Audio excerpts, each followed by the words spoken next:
Bom galera, aqui quem fala é o Tarcísio, estamos de mais um vídeo nesse dia que promete ter bastante vídeos.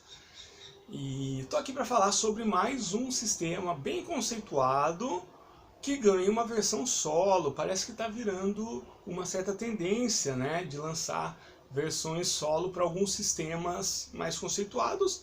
E quem ganhou agora a sua versão de solo, lembrando galera que nesse canal quando eu falo solo eu tô falando de jogar sozinho, só você com você mesmo, né? E aí vai atrás dos vídeos que me falam sobre o quão antigo é essa forma de jogo, como o Gary Gygax criou e blá blá blá, que vocês estão cansados de saber nesse canal. E o Premiado é um jogo que eu adoro, né? Eu sou maluco por jogos OSR, do Old School Revival, Old School Renaissance, Old School Robson, seja lá como você quer chamar isso, que é o Nave. Eu tenho essa versão aqui fantástica, lançado pela Pensamento Coletivo, aqui no Brasil.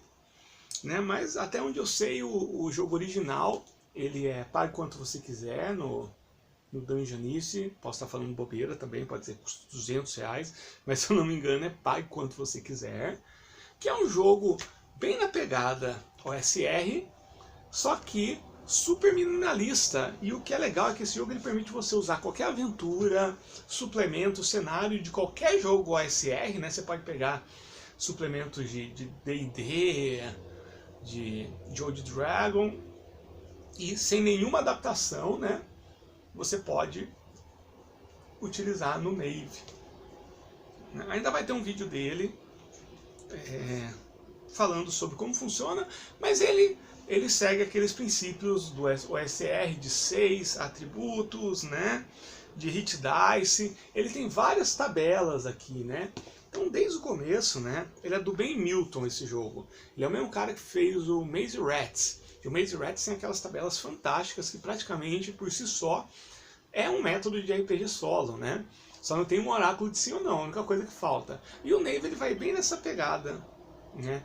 Histórico, infortúnio, equipamento inicial, escudos, né? Equipamento geral. Tudo pode ser determinado de forma aleatória.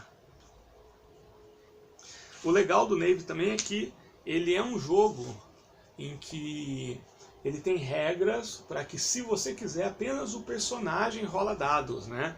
Por exemplo, no ataque você rola dados para atingir, e depois quando o inimigo te ataca, não é ele que rola para te atacar, você que rola para se defender.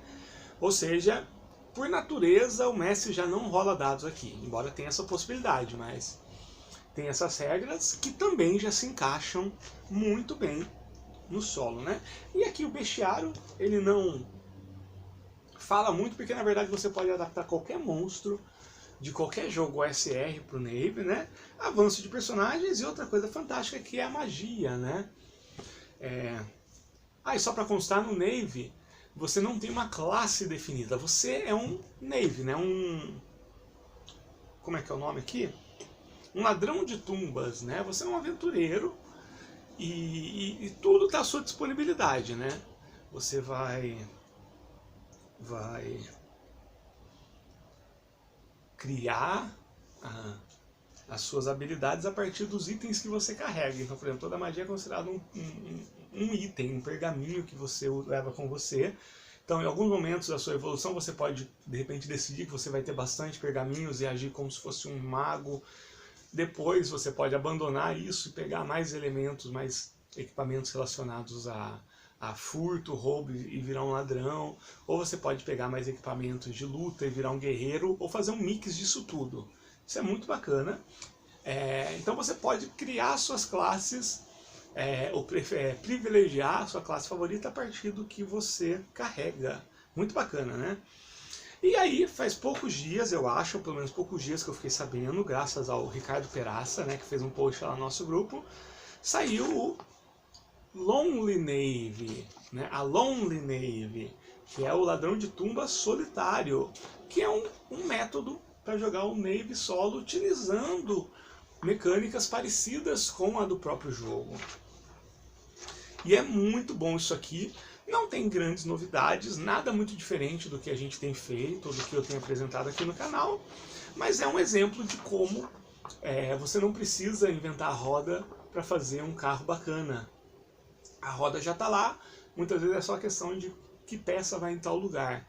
E esse autor aqui não foi o Ben Milton que fez, foi o Peter Ruddenburgess, né? E ele começa aqui com uma introdução, apresentando o que é o solo, né?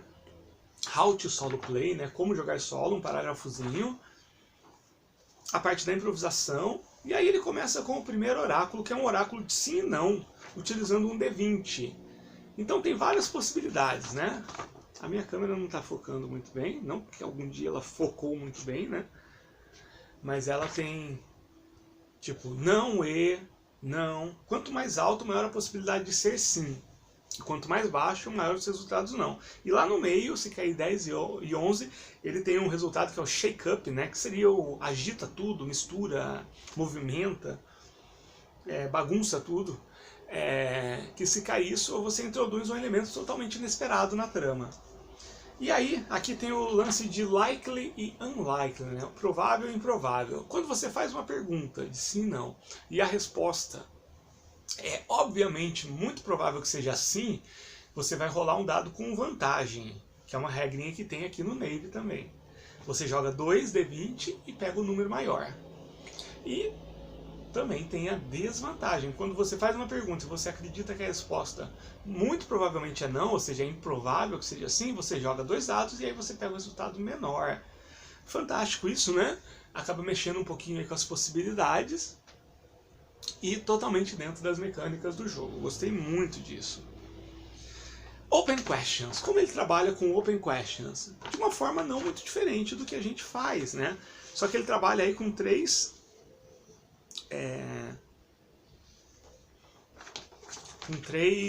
tabelas que você usa conjuntamente, que é a tabela de action, tabela de assunto e a tabela de como. Então você faz uma pergunta complexa, que não pode ser respondida só com sim e não. Você rola um D20 na tabela de ação. Vamos pensar numa pergunta assim, né? A pergunta é sobre o que o taberneiro está conversando com o homem caolho no balcão, né? Tô lá pertinho, né? Então vou jogar no ação. Caiu um 11. 11 aqui está falando que a minha impressão aqui não ficou muito boa. Vou pegar o 12. Agree, né? Um acordo, uma concordância. Um assunto, vamos supor aqui que foi o 7, que é um D8. Magia, um acordo, magia e como. Vou pegar aqui o 6, egoisticamente. Então, acordo, magia de forma egoísta. Então, eu interpreto isso de acordo com a pergunta. Então, eles estão falando sobre o rei, que acabou de firmar um acordo com a Ordem dos Magos, né? E esse acordo vai desfavorecer imensamente a população e vai favorecer apenas o poder do rei. Tudo a partir disso. Então, nada muito parecido, mas, por exemplo, o Mythic ele usa 2, né? Por exemplo, se você vai perguntar na tabela de action de escritores, né? Tem 2 escritores que você combina. Aqui são 3, então dá mais possibilidades. Ele até calcula, né? São 960 combinações diferentes que você pode ter. Ou seja, você pode responder 960 questões sem repetir uma combinação. E lembrando que cada combinação pode ter dezenas de interpretação, dependendo da pergunta e dependendo do cenário, do que aconteceu antes. Ou seja, tecnicamente é uma coisa infinita. Aí ele colocou uma tabela de reação, que eu não me lembro se tem aqui, né? Eu acho que tem, né? Reação de NPC. Agora eu estou em dúvida se tem uma tabela de reação. Tem aqui, ó. Então, na verdade, ó, ele replica aqui a tabela de reação do próprio Navy para quando você encontra um NPC. E ele introduz uma novidade que não tem no jogo original, que é a questão do Progress Clock, que é o relógio de progresso. Que é isso aqui, ó. Ele vem de outros jogos, né? Que aí vocês vão conhecer melhor do que eu.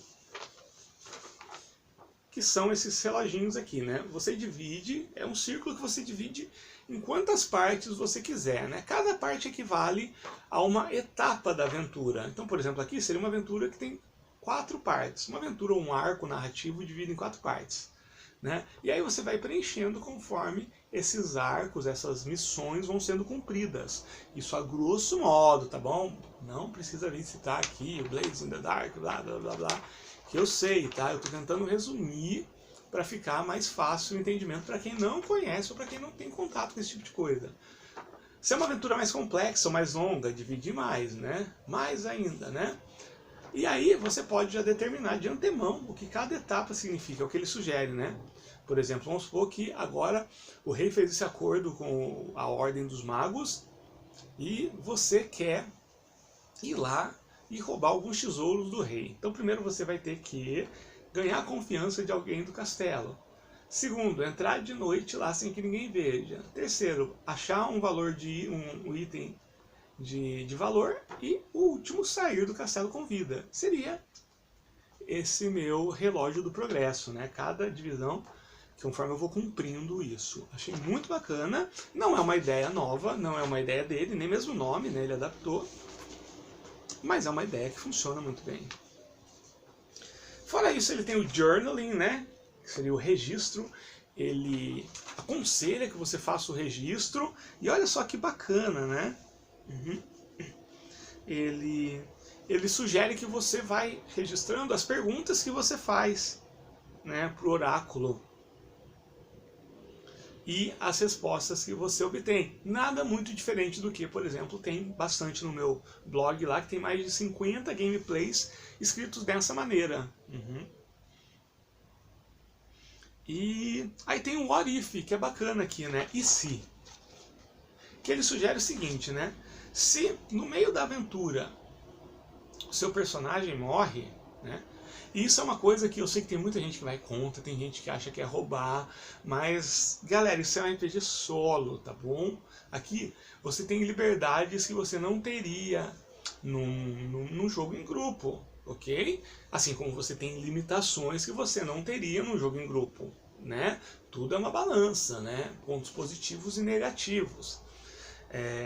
Se você acha que isso é roubar, não faça, tá bom? Ninguém vai aparecer, bater na porta. Eu não vou aparecer bater na porta do seu quarto, abrir e falar, você tá errado. Não, tá bom? É uma dica que ele dá aqui. Quem se sentir confortável com isso, faça. Quem não se sentir confortável com isso, não faça. Simples assim. Que é o e se. Ele sugere que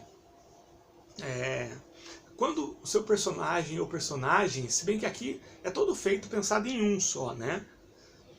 Mas nada impede que você jogue com mais, mas a proposta original desse método é que seja um Lonely Knave, né? Morre, que você veja na sua aventura, através dos seus registros, através do relógio de progresso, um ponto chave da aventura onde o seu personagem ainda estava vivo.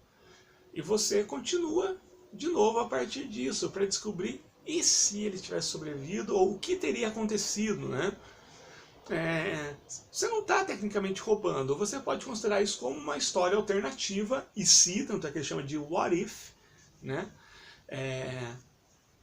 E isso acontece, né? Eu lembro que antigamente, eu não sei se ainda existe isso, mas a Marvel tinha, né? O que aconteceria se o Conan encontrasse o Wolverine? Eu não sei se era esse nome mesmo, né? Que ele traçava o que aconteceria se o Beyonder tivesse enlouquecido, né? E várias histórias que partiam do pressuposto e se as histórias tradicionais tivessem caminhado para outro lado. E ele propõe isso como opção, nada mais justo. Quem não se sente confortável com isso, não faça. Tá? Eu particularmente não vejo problema nenhum.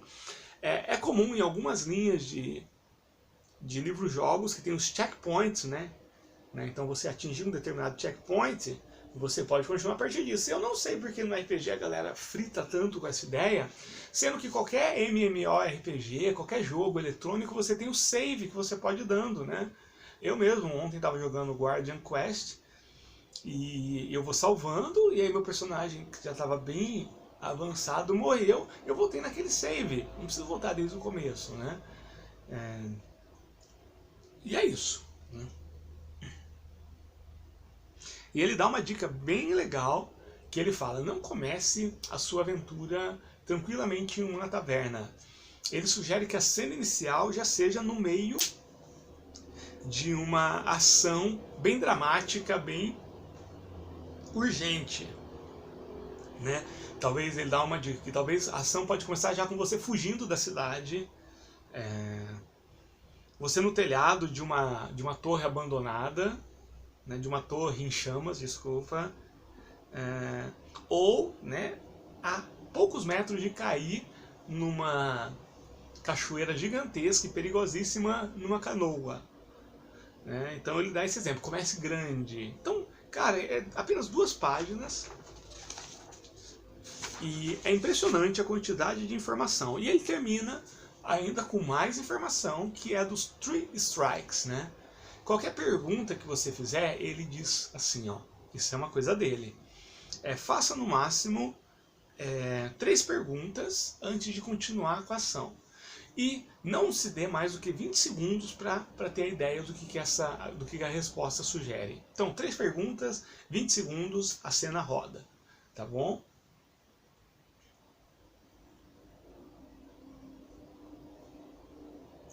Na dúvida, você faz aquilo que você achar mais justo, ele fala aqui.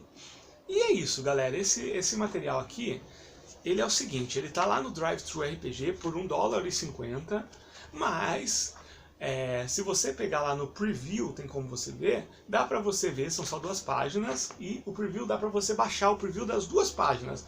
A única coisa é que tem uma marca d'água na página, né, escrito preview, não atrapalha a leitura, né? Ou essa minha versão, na verdade, galera, que eu imprimi aqui, ela também, ele colocou no texto, na descrição, na apresentação, na Drive-Thru, ele colocou as 2 páginas como imagem, né? E você pode baixar essa imagem e imprimir, como eu fiz aqui, tá bom? Que é exatamente igual ao material original. Acredito que o autor tenha feito isso. Não sei porque ele não quis colocar pague quanto você quiser, mas ele deu essa possibilidade. Assim, se ele não quisesse que isso fosse feito, com certeza ele não teria feito essas 2 opções alternativas, de você pegar o material original com a marca d'água, ou você imprimir na forma de imagem que está lá, tanto a página 1 quanto a página 2. Eu já fiz uma tradução aqui, né, para uso pessoal, porque na verdade eu vou usar esses oráculos com os meus alunos, né, e como eles são alunos de inglês, sim, né, mas muitos ainda são iniciantes, então eu gosto de apresentar os 2 materiais. Mas infelizmente, né, como o material ainda assim é um material pago e apenas pago, apesar dessas brechas que o próprio autor colocou pra gente, eu não posso divulgar isso aqui, tá bom, galera? Então é isso, gente. Logo logo vai ter gameplay de Navy, que com certeza é um dos meus OSR favoritos. E recomendo demais vocês irem atrás desse material, tá bom? Bom, galera, é isso. Um abraço, a gente se vê.